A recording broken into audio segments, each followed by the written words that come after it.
L'EMMD, c'est l'école municipale de musique et de danse de Florac. On enseigne la musique, la danse, il y a à peu près 400 élèves, 18 professeurs, dont 3 de danse. L'objectif, c'est vraiment de développer la transversalité et le collectif. C'est le projet principal de l'école de musique. On travaille vraiment en transversalité, on essaye de développer à fond le lien social, on donne tous les codes possibles pour développer la pratique artistique amateur. À 4 ans, on peut démarrer la danse. À partir de 5 ans, on peut démarrer la musique, ou la musique et la danse aussi. Et à partir de 7 ans, une fois qu'ils auront vu plusieurs choses, ils pourront définir l'instrument qu'ils préfèrent ou l'esthétique de danse qu'ils préfèrent, jazz, contemporain ou classique. On organise des concerts une fois par mois parce qu'on a la chance d'avoir un super outil. Je vais vous montrer. Et voilà. On a la chance d'avoir un outil comme ça à disposition qui nous permet de faire des concerts ici une fois par mois.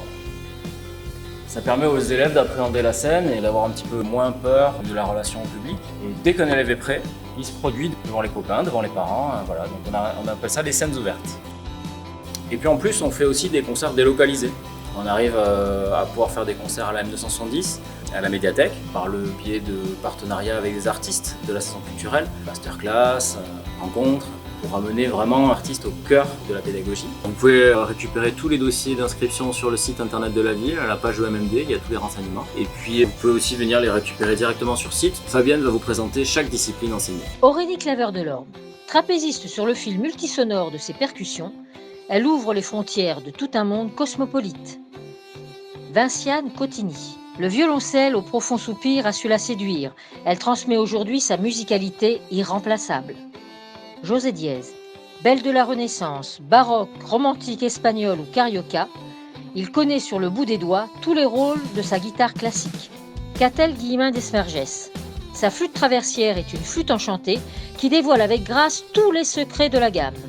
Monsieur Hakim Hamaz, rhythm and blues ou jazz, escale populaire ou classique, le saxophone est sa précieuse boussole qui le mène toujours à bon port. Margot Herbin et Sandrine Robeil. Le piano est un paysage damier qu'elles ont choisi de dévoiler dans toute sa beauté puissante et fascinante. Léo Hézard. Sa formule magique est une fidèle clarinette qui enchante comme un songe. Mozart, Debussy, Fauré font le charme de son voyage musical. Sébastien Luc et Léo Roman. Leurs guitares presque jumelles, électriques pour l'un ou basses pour l'autre, se complètent à merveille. In the air, on the rock. Yael Motte. Battleur du tempo, il joue de sa baguette avec adresse et fait résonner sa batterie sur des rythmes forts et bigarrés. Émilie Plus, dentelière des sons sur son clavier ami, elle brode de sa voix toutes les harmonies. Thomas Roger, sur les cordes sensibles de son violon, il fait danser l'archer à chacune des saisons. Julie Verlet et Damien Seppo. Classique, jazz ou blues mêlés, trompette pour l'une, trombone pour l'autre, en une même couleur cuivrée. Sandrine Maynet, discipline de fer et ballet de velours, elle transmet la précision du geste et la finesse du pas de la danse classique. Dominique Redin, le modern jazz est une danse polymorphe qui lui va bien.